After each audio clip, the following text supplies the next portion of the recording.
내가 통제 가능한 꿈만 꿈이다. 지난주 스타 강사 김미경 씨가 논문 표절 논란에 휩싸인 데 이어 이번엔 탤런트 김혜수 씨와 방송인 김미화 씨가 표절 의혹에 휩싸였습니다. 대표적 석사 연예인으로 손꼽히는 김혜수 씨와 김미화 씨가 또다시 논문 표절 의혹에 휩싸였습니다. 김혜수 씨는 지난 2001년 한 대학원에서 받은 석사 논문이 최소 4편의 단행본을 그대로 뺏겼다는 의혹이 제기됐고요. 김미화 씨도 같은 대학원에서 받은 2011년 논문이 다른 연구자 논문을 5편 이상 표절했다는 의혹을 받고 있습니다. 이에 대해 김혜수 씨 측은 즉각 사과 발표를 했습니다. 2001년 제출된 제 그 대학원 논문에 문제가 있었다는 얘기를 처음 전해 듣고 상당히 많이 놀랐고 당황스러웠습니다. 문제가 됐던 논문은 12년 전인 2001년 제가 활발하게 활동하고 있을 당시에 작성됐던 논문이었습니다.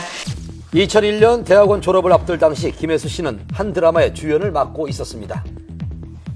학문적 성과보다는 형식적인 과정으로 생각했던 게 저의 큰 불찰이었습니다. 잘못된 과정을 제가 뒤늦게라도 알게 된 만큼 당시 지도 교수님을 통해서 석사 학위는 반납하겠다는 의사를 전달했습니다. 공개 사과한 김혜수 씨에 반해 김미화 씨는 억울함을 호소했습니다. 속상하시죠?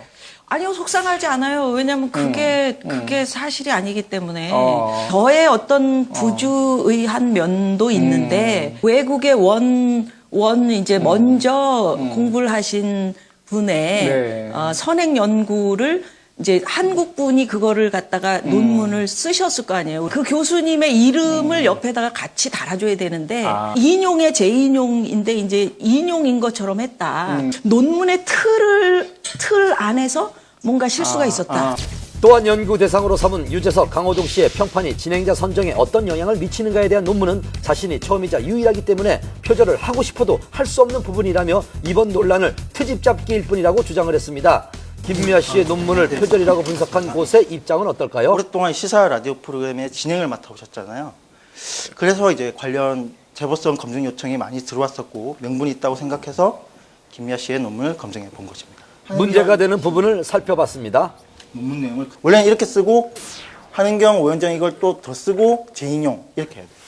이론적 배경을 정리하는 과정에서 외국 학자의 이론을 일부 재인용한 한국 학자의 이름을 함께 표기했어야 하는데 그렇지 않은 점은 교육과학기술부 연구윤리 가이드라인에 따라 2차적 저작물의 표절이라고 합니다. 너무 기본적인 원칙이기 때문에 이거는 어겼을 때 무조건 표절이 되는 거예요. 그 외에도 문장들을 통으로 막 가져온 거죠. 아무런 인용 표시 없이 다른 연구자의 논문 내용을 문장 순서나 용어만 바꿔 그대로 갖다 쓴 부분도 다수가 있었습니다. 이에 김미화 씨는 진행하던 라디오에서 하차 의사를 밝히며 논문 전체가 표절로 판명될 경우 그 결과를 기꺼이 받아들이겠다고 했습니다. 김미화 씨 목소리 기다리시던 분들, 제 목소리 때문에 놀라신 분들도 계실 테고. 왜 이렇게 논문 표절 논란이 끊이지 않는 걸까요? 특수대학원 같은 경우에는 일반 대학원에 비해서 입학도 쉽고 졸업도 쉬운 경우가 많습니다. 지금 문제가 되고 있는 게 표절을 하신 분들만 문제가 되고 있는 경우가 있는데 그 논문이 걸러지지 않고 그대로 통과된다는 것 또한 문제라고 보기 때문에 이 특수대학원이 표절이 된 논문들은 통과시키지 않을 정도의 자정 능력은 가지고 있어야 된다고 생각이 되고요. 그렇다면 논문이 표절로 판명될 경우 법적인 처벌은 가능한 걸까요?